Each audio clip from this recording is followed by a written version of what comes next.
두 번째 군대. 경력 비리, 라비. 집행유예 선고 이현역, 재입대 가능성 떴다. 2023년 8월 11일 오전 10시 10분.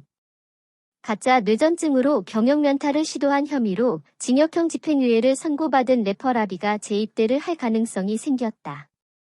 서울남부지법 형사 7단독 김정기 판사는 지난 10일 오후 병역법 위반 등 혐의로 기소된 라비에게 징역 1년의 집행유예 2년을 선고하고 120시간의 사회봉사를 명령했다. 라비는 지난해 10월부터 사회복무요원으로 근무한 라비는 경력 브로커와 공모해 뇌전증 진단서를 위조한 혐의를 받는다. 조사에 따르면 라비는 위조한 진단서로 재검을 신청해 신체 등급을 낮춰 사급 보충역 판정을 받은 것으로 전해졌다. 이에 검찰이 지난 4월 열린 1차 공판에서 라비에게 징역 2년을 구형한 것에 비하면 비교적 가벼운 양형이 선고됐지만 라비는 다시 병역 의무 대상에 들어갔다. 병역법에 따르면 허위의 질병으로 경영면탈을 한 사실이 밝혀지면 보충역 편입이 취소된다. 이런 경우 다시 신체 검사를 받고 등급에 따라 재복무를 해야 한다. 라비도 1심 재판 결과 병역 브로커를 통해 병역을 면탈하려는 혐의가 유죄로 인정되면서 다시 병역 판정 검사를 받아야 한다. 재판부는 라비는 뇌전증 증상이 없음에도 치밀하게 계획해 연기해 병역 면탈을 시도하는 등 죄질이 매우 좋지 않다라면서도 처벌 전력이 없는 초범인데다 잘못을 뉘우치는 점, 유죄 판결이 확정되면 병역 판정 검사를 다시 받아 병역을 이행할 것으로 보이는 점을 참작했다라고 양형 이유를 밝혔다. 가수 싸이도 훈련소를 2번 갔다. 그러나 라비처럼 경력 면탈로 인한 것은 아니다.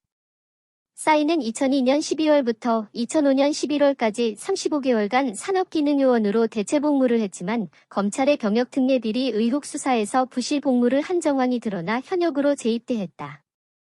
두 번째 군대. 경력 비리, 라비. 집행유예 선고 이현역, 재입대 가능성 떴다. 2023년 8월 11일 오전 10시 10분. 가짜 뇌전증으로 경영면탈을 시도한 혐의로 징역형 집행유예를 선고받은 래퍼 라비가 재입대를 할 가능성이 생겼다. 서울남부지법 형사 7단독 김정기 판사는 지난 10일 오후 병역법 위반 등 혐의로 기소된 라비에게 징역 1년의 집행유예 2년을 선고하고 120시간의 사회봉사를 명령했다. 라비는 지난해 10월부터 사회복무요원으로 근무한 라비는 경력 브로커와 공모해 뇌전증 진단서를 위조한 혐의를 받는다. 조사에 따르면 라비는 위조한 진단서로 재검을 신청해 신체 등급을 낮춰 사급 보충역 판정을 받은 것으로 전해졌다. 이에 검찰이 지난 4월 열린 1차 공판에서 라비에게 징역 2년을 구형한 것에 비하면 비교적 가벼운 양형이 선고됐지만 라비는 다시 병역 의무 대상에 들어갔다.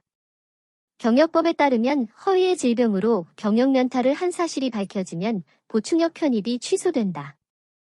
이런 경우 다시 신체 검사를 받고 등급에 따라 재복무를 해야 한다. 라비도 1심 재판 결과 병역 브로커를 통해 병역을 면탈하려는 혐의가 유죄로 인정되면서 다시 병역 판정 검사를 받아야 한다. 재판부는 라비는 뇌전증 증상이 없음에도 치밀하게 계획해 연기해 병역 면탈을 시도하는 등 죄질이 매우 좋지 않다라면서도 처벌 전력이 없는 초범인데다 잘못을 뉘우치는 점, 유죄 판결이 확정되면 병역 판정 검사를 다시 받아 병역을 이행할 것으로 보이는 점을 참작했다라고 양형 이유를 밝혔다. 가수 싸이도 훈련소를 2번 갔다. 그러나 라비처럼 경력 면탈로 인한 것은 아니다.